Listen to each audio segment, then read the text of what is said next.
नमस्कार. आपण हा जो प्लॉट आहे कावेरी सीड्सचा 1709 हे वाहन आहे, जे आता जो सेगमेंट वाढत चाललाय, मोठंही नाही आणि खूप छोटं नाही, मीडियम सेगमेंटचं जे वाहन आहे तो हा कावेरीचा 1709 म्हणून आपलं वाहन आहे. रोगाप्रती सहनशीलता खूप चांगली आणि मार्केटला चकाकी आणि त्याचे काटे वगैरे चांगले असल्यामुळे मार्केटला डिमांड पण चांगली आहे.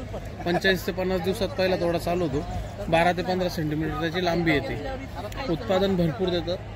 तुम्ही त्याची लाग आणि सेटिंग पण बघू शकता. जबरदस्त सेटिंग त्याची मध्ये.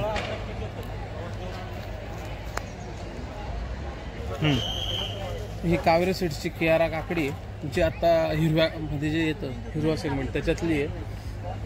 साधारणतः 16 ते 19 सेंटीमीटर त्याची लांबी आहे आणि साधारणतः 200 ग्रामपर्यंत फळाचं वजन आहे. मादी फुलांची संख्या जास्त असल्यामुळे काकड्या भरपूर लागतात त्याला आणि काकडीची शायनिंग वगैरे चांगली असल्यामुळं व्यापाऱ्यांची पण पसंती चांगली आहे काकडीला.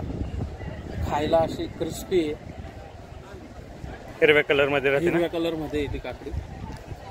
जे आता लोक सफेद करून जास्त पण हिरव्यावर वळत आहेत, त्या सेगमेंट मधली कावेरी सीड्सची कियारा म्हणून काकडी. मागणी कशी आता याला? मागणी चांगली मागणी याला मार्केटमध्ये. नमस्कार. कावेरी कंपनीचं नवीन हे हायब्रिड आणलेलं आहे. चौथा हायब्रिड आहे. याच्यामध्ये वैशिष्ट्य असं आहे की आतापर्यंत तुम्ही अनेक पारंपरिक भेंडीचे वाण बघितले असतील. त्यांच्यामध्ये काय होतं, झाडं उंच वाढतात. त्याच्यामुळे दोन प्रकारचा त्रास होतो शेतकरी बंधूंना, की स्प्रेइंगला त्रास होतो पहिला तर, आणि दुसरं म्हणजे खुडणीला.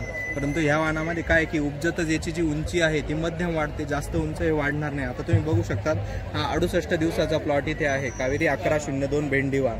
या वाणाचं उंची जी आहे ती मिडियम वाढते. त्यानंतर उत्पन्न वाढीसाठी याच्यात विशेष गुणधर्म हा आहे, याचं वैशिष्ट्य की याला बुंद्यापासून फुटव्यांची आणि प्रोडक्टिव्ह फुटव्यांची म्हणजे फळधारणा देणारे फुटवे याला जास्तीत जास्त येत असतात. झाडाप्रती तुम्हाला कमीत कमी 5 ते 10 फुटवे हे मिळणारच आहे. जेवढं तुम्ही योग्य अंतर दोन्ही झाडांमध्ये आणि ओळींमध्ये ठेवाल तेवढं तुम्हाला उत्पन्न तिथे चांगलं मिळणार आहे. त्यानंतर फळाचं जी क्वालिटी आहे ती चांगली आहे. कूस याला कमी येते, म्हणजे जे काही बोटं फुटण्याचं किंवा दिवसभर शरीराला खाज येण्याचं प्रमाण आहे ते याच्यामध्ये कमी आहे. त्यामुळे वेचणीसाठी अतिशय सोपं वाण आहे. त्यानंतर YVMV म्हणजे येलो व्हेन मोझॅक व्हायरस आहे, लिपकल व्हायरस आहे. या दोन्ही प्रकारच्या व्हायरसचा प्रादुर्भाव यावर कमी येतोय. दोन फळातलं पेरातलं जे अंतर आहे ते कमी आहे. त्यामुळे एकूण उत्पन्नामध्ये त्याची भर पडत असते. एकरी उत्पादन जर तुम्ही विचारलं तर किमान तुम्हाला 15 टनापर्यंत उत्पन्न मिळालं, काहीही अडचण येणार नाही. याच्या व्यतिरिक्त याच्या ज्या तोडण्या आहेत सरासरी याच्या 50 ते 60 तोडण्या कमीत कमी होत असतात. कमाल मर्यादा जर विचारली तर 100 ते 125 तोडण्यासुद्धा जिथं योग्य वेळी व्यवस्थापन दिलेलं आहे तिथे निश्चित स्वरूपात मिळू शकतात. आणि A1 क्वालिटीचे फळं मिळतात. सॉर्टिंग किंवा ग्रेडिंग करण्याची आवश्यकता पडत नाही. त्यानंतर जर 45 दिवसामध्ये तोडणीला येतं हे वाण, त्यानंतर दर 2 दिवसांनी याच्या तोडण्या होत असतात. जरी दुसऱ्या दिवशी तुम्हाला कदाचित लेबर नाही मिळाली, तिसऱ्या दिवसावर जरी तोडणी गेली तरीसुद्धा ते वाण जे आहे की निबर पडणार नाही किंवा त्याच्यामध्ये शिरांचा जो आहे जास्त विकास होणार नाही, कडक होणार नाही. हे शिजवून खाण्यासाठी अतिशय उपयुक्त वाण आहे. लोकल मार्केट तुमचं ते कव्हर करेल, त्या पॉईंटला सुद्धा लॉस होणार नाही. चिकटपणा त्यामध्ये चांगला आहे. बियाणे जास्त भरतात, वजनदार आहे, त्यामुळे वजन पण चांगलं मिळेल. ह्याच्या व्यतिरिक्त एक्सपोर्टला जरी पाठवायचं असेल तुम्हाला तरी त्याच्यामध्ये काय की रिंग फॉर्मेशन होत नसल्यामुळे हा एक महत्त्वाचा गुणधर्म असल्यामुळे एक्सपोर्ट मार्केटला सुद्धा तुम्ही रेसिड्युअल फ्री त्याचं संगोपन करून पाठवू शकता.